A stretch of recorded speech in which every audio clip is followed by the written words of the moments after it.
All right, you guys, right now we're about to try out this new build. This is the Zeal update that we have done. I'm going to go through gear, stats, and Paragon after. Let's go ahead and dive into this pit. I do have the Elixir of Advantage on with the 3 incense. Let's go ahead and run a 105. Now, I do expect that we'll die at least once or twice. That's just bound to happen. There's a lot of one-shots. We're going to do our best to avoid them and pray for a good map. And let's dive in.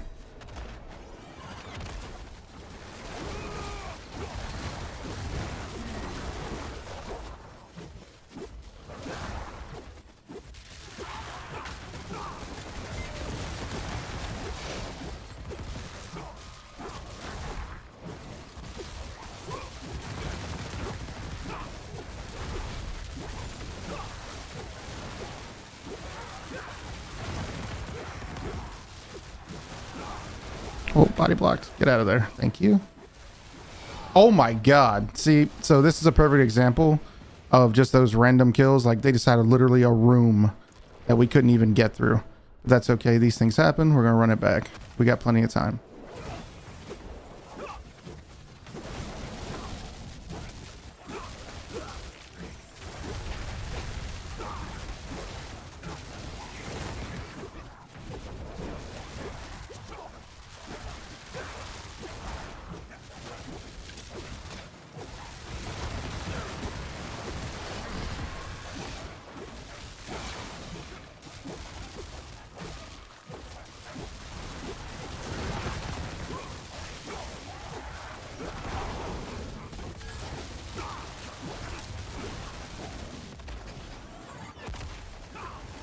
Ooh, nope, get out of there. Nope, nope, get out of there.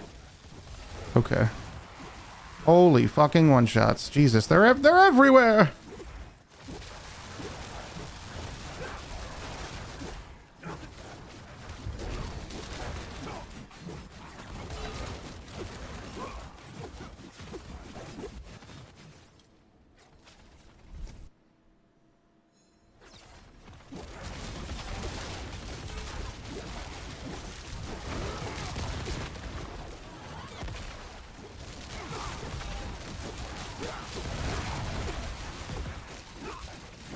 Gonna open up some space a little bit.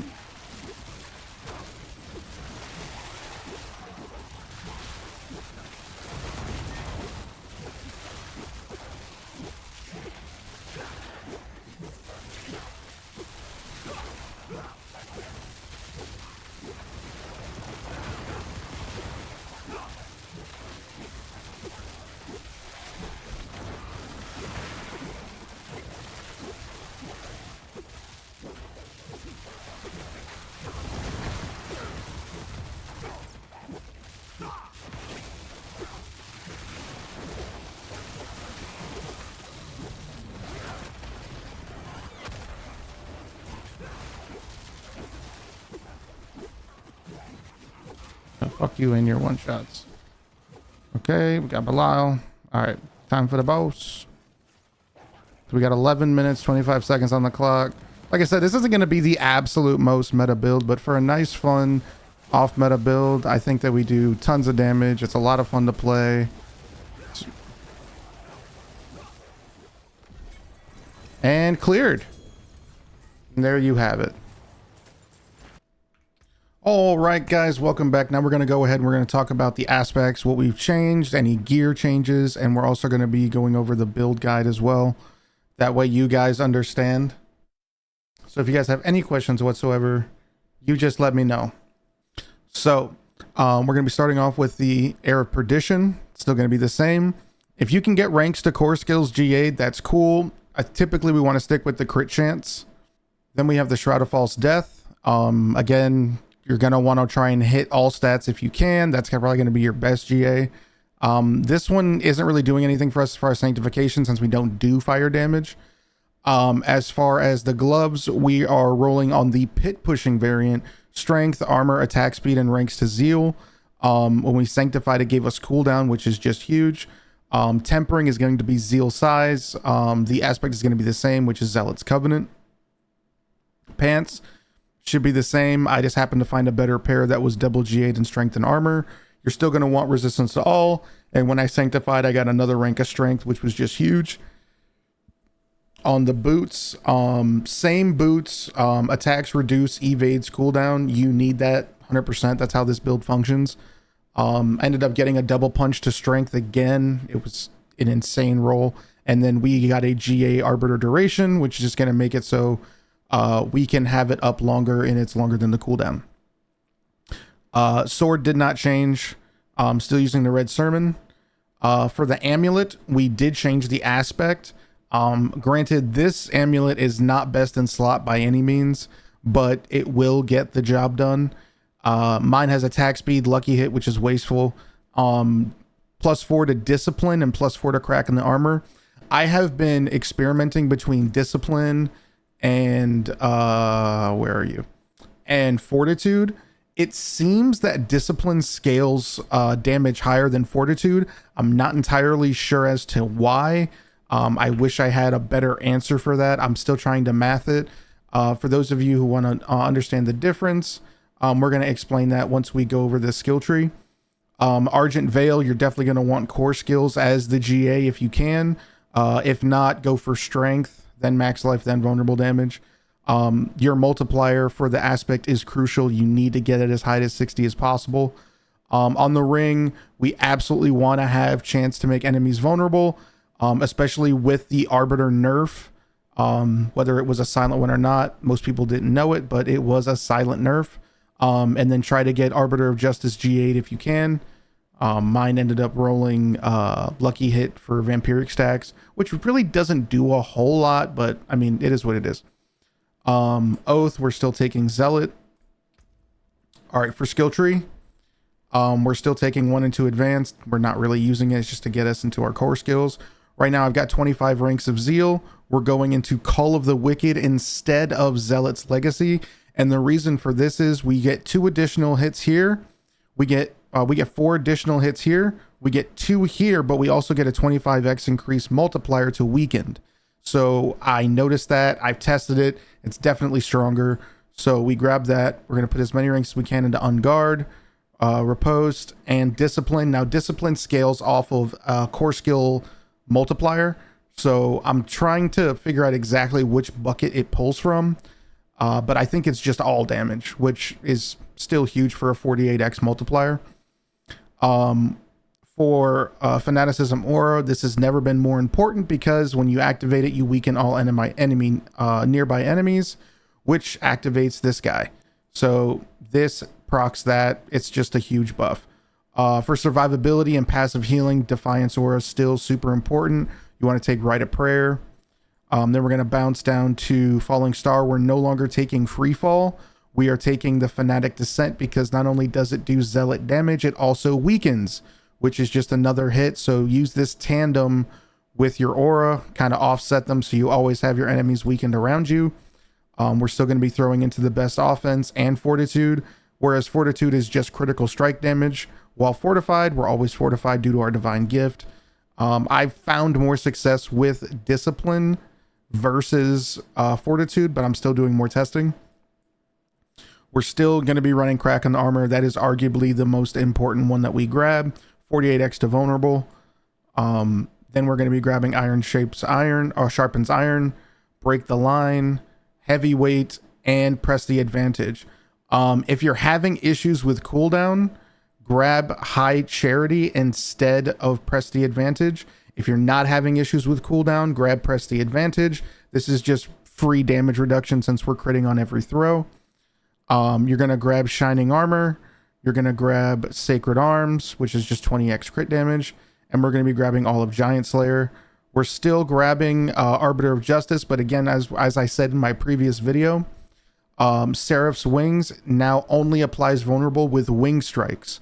So bear that in mind. This is why chance to have vulnerable on the ring is crucial.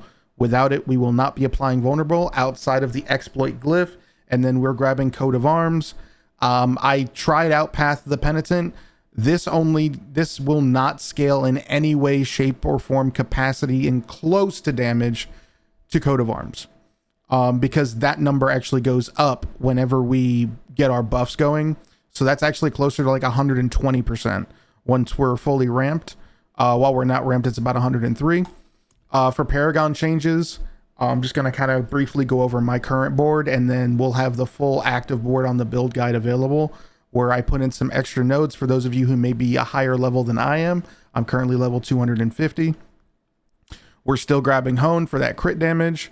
We're still getting Exploit. This does vulnerable for 3 seconds whenever we hit an enemy, and it cannot happen more than once per 5 seconds, which means once you start getting into those higher mobs, if it takes you more than 3 seconds to kill them, there are some builds or some elites that take more than 3 seconds. That's why chance to apply vulnerable has that space. So we're still going to be getting that extra damage. So absolutely crucial. Castle Glyph right now unprocced. We're at 1500. I'm not entirely sure if there's a soft cap. There's been word going around saying that there might actually be like a hidden cap of where you just start getting diminishing returns. I haven't noticed it, but it's something that myself and a couple of others are experimenting with. On the next board, we are grabbing Preacher. This is one of the new boards that I've been working on, and on its face, it's like, oh, that's only a 65x multiplier. I actually did the math. It's not a 65x multiplier. It's a 1.65 multiplier. So think about it like this. At 0% attack speed, we're getting 65 times. We get over 117% attack speed once we're procced, and then as that keeps going, we get to roughly 177%. We get to roughly 127%, which would make our multiplier 177% X, which means that 65 is really not 65, it's 177 multiplied. It's a huge damage buff. Absolutely crucial. You also get some free attack speed nodes in here, and you also get more resistance for those who are having issues with squishiness, as well as some damage while fortified. It's an overall great board, as well as some max life here. Overall great board. Spirit board stayed the same. Also the glyph here, because I think I skipped it, is still Feverous, Zealot damage. We're still grabbing Spirit on the Relentless board. That's a best in slot. That's not going absolutely anywhere. And then on our last board, which is Fervent, we're grabbing Chip. Chip is going to be doing extra physical damage. I've tested Outmatch, I've tested Imbiber, I've tested Resplendence, and I've tested Chip. Chip performs the best, it's the most consistent, and it provides the most overall damage buff. So that's why we settled with Chip. I have done the work. I did all the legwork for you guys, so you didn't have to. This is where I'm currently at. If you wanted to fill in some of these physical damage nodes, if you wanted to grab this crit, we don't really need max faith since we're not using it. As well as if you want to get some extra movement speed or armor, this might be something worth grabbing. As far as our divine gifts, they're exactly the same. We didn't change any. The oath is the same. We did change runes. We're now running Semzan in the chest piece. And again, this is preferential. I prefer strength in the armor versus putting crit in here. We already get over 30k crit. Having an extra 600% isn't really going to be life or death, whereas putting it in your armor gives you extra armor and skill damage. So it's just overall, you're going to be getting more bang for your buck. So that's a huge thing to keep in mind. It's your choice. We have taken out Igni Q and we're now running Igni Se. It is the summon a spirit wolf, and it is massive. We get up to like 8 wolves, and they give us damage reduction because they take hits without us having to take hits. They do crazy amounts of damage. It's just an overall just buff around the table. If you want any more information, make sure to click the link in the description and go to the build guide. I put it right here in bold, major build update. Make sure to check it out. Shout out to the 26 people who have favored it. I appreciate y'all. Make sure to give me a follow on Twitch, subscribe on YouTube, and feel free to check me out on Twitter. And my Discord's also connected via Twitch. So feel free to join the community if you want to join in our Diablo channel. I'm in there all the time. If you have any direct questions or you guys want to have conversations, hang out, or you need help with anything, please feel free. Anytime there is an update at the bottom of the build guide, there is a change log. Anytime there is a change made, I make sure to put exactly what was changed, why, On 12/20, which was today, I put that there was a lot changed. That's why I'm making this video, because I figured it would be easier than just writing it, because some people don't word well. But outside of that, guys, thank you for taking the time to be here. I genuinely appreciate you guys' support. If you guys have any questions or recommendations, drop it in the comments. But outside of that, I'll see you in Sanctuary.